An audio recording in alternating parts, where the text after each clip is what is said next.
তারাবি কয় রাকাত, 8 রাকাত না 20 রাকাত, এটা নিয়ে তো অনেক জায়গায় মারামারি হয়ে যায়, অনেক ওই মসজিদ থেকে দেখা যায় মুসল্লিদেরকে বেরও করে দেয়।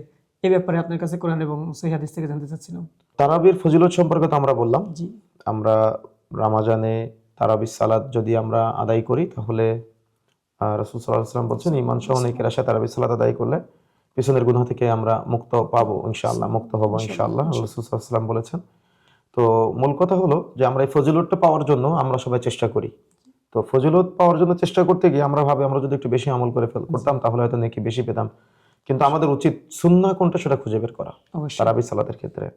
তো যদি আমরা সুন্নাহ খুঁজতে যাই তাহলে আয়েশা রাদিয়াল্লাহু তাআলা আনহার একটা হাদিস আমরা উপস্থাপন করতে পারি এভাবে। আয়েশা রাদিয়াল্লাহু তাআলা আনহা বলছেন আল্লাহ রাসূল সাল্লাল্লাহু আলাইহি ওয়াসাল্লাম রমাজানে ও রমাজানের বাইরে তিনি 11 রাকাতের বেশি আদায় করতেন না।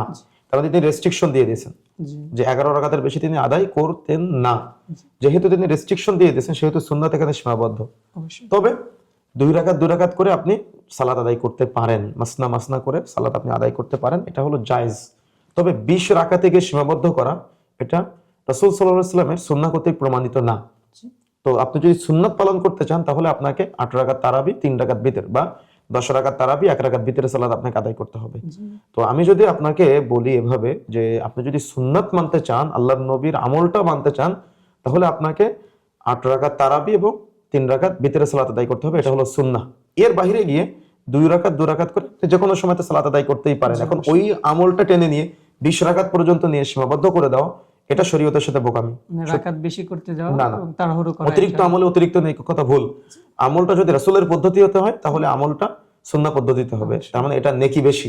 সুতরাং রাকাত বেশি করলেই বেশি নেকি এমনটা না, আমলটা সুন্নাহ পদ্ধতিতে হতে হবে, আল্লাহ রাসূলের সুন্নাত হতে হবে, তাহলে আপনি নেকি বেশি পাবেন। তো আমার দেখা যাচ্ছে 20 রাকাত তারাবি সালাত আদায় করতে গিয়ে আমি আধা ঘন্টা 20 রাকাত পড়লাম, অথচ আমি 8 রাকাত তারাবি সালাত যদি 1 ঘন্টায় পড়ি তাহলে আমার উত্তম হচ্ছে কোনটা?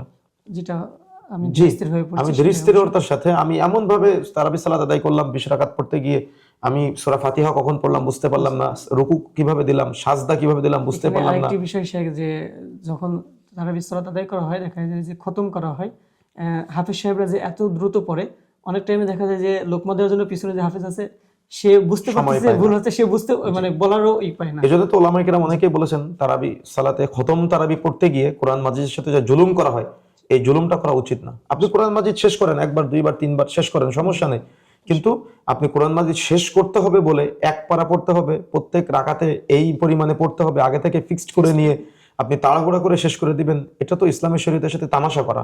সুতরাং আপনি পড়েন, বেশি পড়েন, কিন্তু ধীরস্থিরতার সাথে, খুশু হ্যাঁ, আপনি খুশু খুজুরের সাথে আপনি সুন্দর করে পড়েন, সমস্যা নেই। আপনি 8 রাকাত সালাত আদায় করেন, 2 ঘন্টা পড়েন, আমাদের বহু মসজিদ আছে এরকম আলহামদুলিল্লাহ 8 রাকাত তারাবি সালাত আদায় করে, 3 রাকাত বিতরের সালাত আদায় করে, 2 ঘন্টা 2.5 ঘন্টা সময় লেগে যায়, আলহামদুলিল্লাহ, কোনো আপত্তি নেই। কিন্তু 20 রাকাত পড়তেছেন 30 মিনিটে 40 মিনিটে, তাহলে এটা আপনি কোরআন মাজিদের সাথে জুলুম করলেন, নির্যাতন করলেন। আপনিও কি পড়লেন বুঝলেন না, মুসল্লিরা কি পড়লো বুঝলো না, এজন্য আপনার আল্লাহর কাছে অবশ্যই জবাব দেওয়া লাগবে। অবশ্যই। জাযাকুমুল্লাহ খাইর।